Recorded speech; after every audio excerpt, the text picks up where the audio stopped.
This Floorwax was made from candles and oil.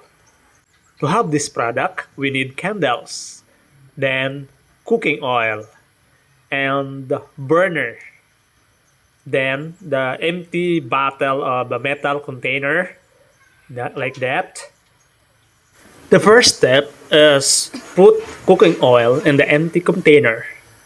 Then put the empty container on the fired burner.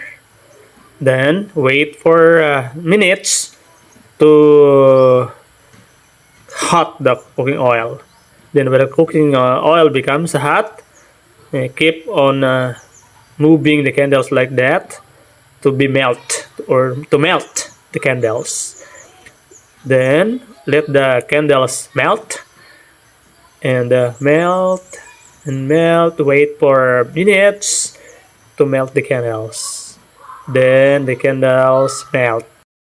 Use some metal or any hard stick to mix the candle and the oil. Then bring the melted candles and the oil to cold water.